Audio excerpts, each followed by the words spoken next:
All right. All right, let's go ahead and start, man. So first of all, same from Plus Gaming. So pretty good win, I would say. Like rougher than expected, to be honest. But I want to touch on something that I'm quite curious about being a coach myself, and it's the Camille versus Swen matchup. A lot of people think that actually it's not that even or even stronger in early game, right? Even if you run Ignite TP against the Wen as well. But what I'm quite curious about is Adam's first buy. During shielding, that matchup seems a little bit weird to me, even though you have to like play it like going harder against Wen, right? So what's the thinking about that one? I think, brother, you're asking me to reveal the dark secrets Oh, of okay. everything. I need to. I You're played the telling me you're a matchup as coach. well, This like so you're about to see my job or something, man. I'm gonna keep these secrets to myself, so we okay, could just okay. I'm gonna have hop to on to test the it next myself question. then. Okay, I'm gonna have to test it myself then, I guess. You tell me Okay, what you no find out. problem. Actually, even talking about Adam, he's coming with quite some confidence, and I'm really thinking about the team environment around this one because some people attribute the success of Fnatic with Whipple's rolls up, right? But I think the young blood with Adam and the aggressiveness that was much needed last split is coming into fruition again for you guys. So like I've seen level 3 roams, I've seen like everything when you have Prylane, he's doing TPs, but I'm really quite curious on how that confidence is coming on stage, right? Because he's a rookie, in quotations, right? Because he has played before in ERL, but on stage in LEC, he has no fear against any top laner. Is there anything behind scenes that actually gives him that confidence? Maybe some words with the more experienced players? Well, first and foremost, in regards to our success, I would say, the input that every player has is immaculate.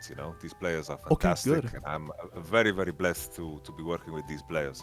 It's like if we would remove one piece, it wouldn't be as successful because everyone Okay. is just attributing so much towards our success.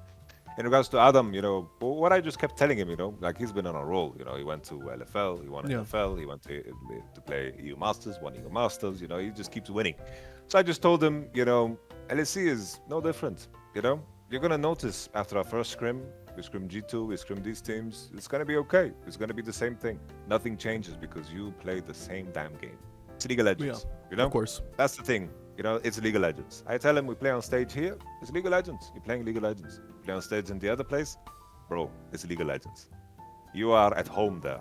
When Yeah. when you're in the game, you're looking at your screen. Yeah. Just everything around it. It doesn't matter. You're playing League. This is your home. You played thousands and thousands of various games Yeah. because you used to be an OTP. But the game remains the same. And this is something that I kept telling him, and he said, "Yeah, it is. It's the same game." And he came in with a lot of bravado, and naturally, this Yeah. guy, exudes a lot of confidence, and I support that.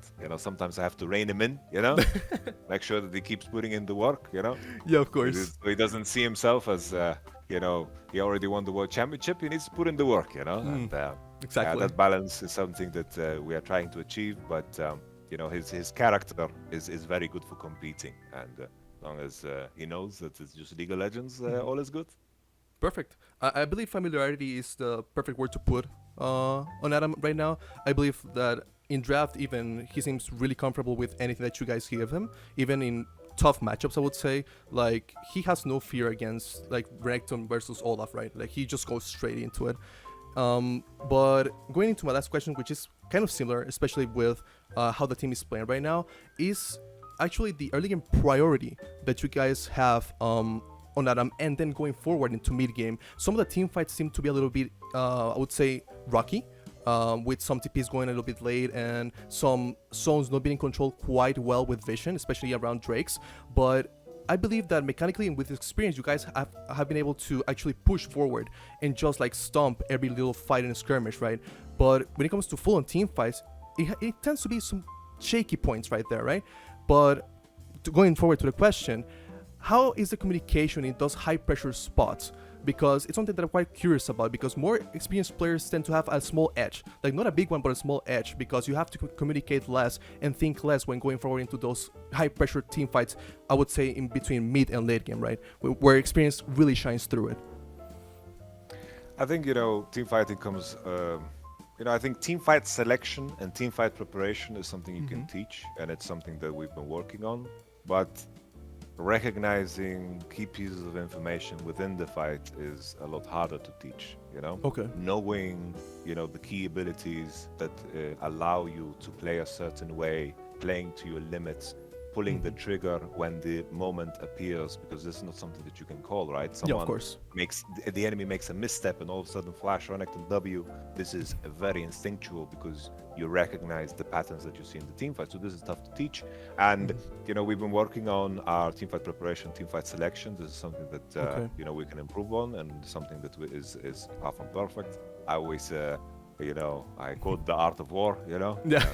And with this in mind, is always, that's the key thing that we're working on. But when it comes to how the players act instinctually in fights, I would argue that the players that I have are the best in the league currently.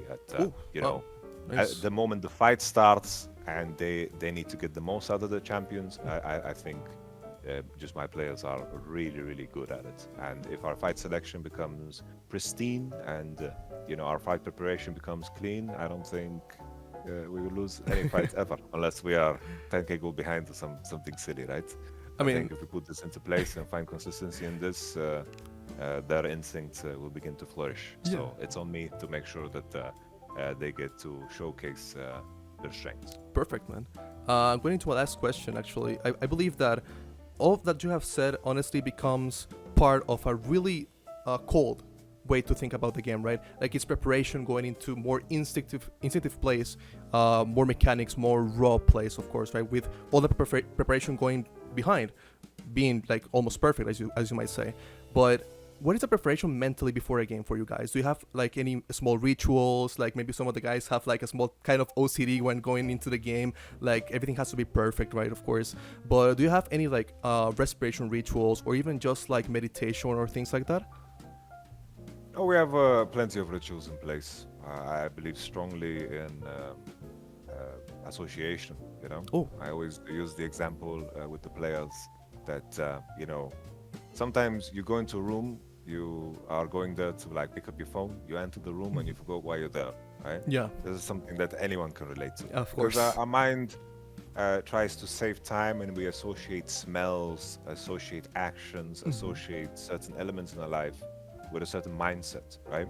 So we have certain rituals in place that will remain secret. You know how it is, Yeah, I know. Keep a lid on it, because these rituals always, from team to team, I see them as holy. These rituals are very holy. I had a different ritual back in the Vitality days. We had a different ritual in the Sandbox days, and it's important that I, together with the players, create a ritual that fits them. I like that the lead up to the games remain the same, because the mindset shift.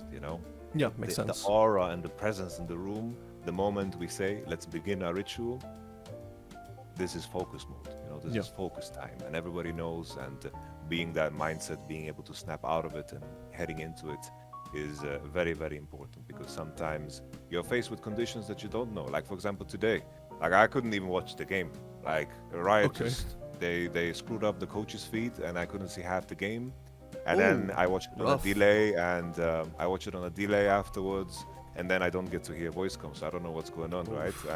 And of course that can happen. I'm not blaming Riot, I'm trying to throw shade at them, because sometimes weird stuff happens, and the players need to be ready for that. And the certain rituals are there to make sure that the mindset remains the same, and our mindset is to draw blood and then finish the prey. Perfect, man. Honestly, thank you so much for your time. Amazing interview. My pleasure. I feel so comfortable with you, honestly. But thank you so much, man. And I'll see you, hopefully, I would say, straight away to the finals, honestly. I believe in you guys a lot, man. Honestly, like, I'm quite a fan of you guys. So thank you so much. We're going to win it all, man. We're going to win it all.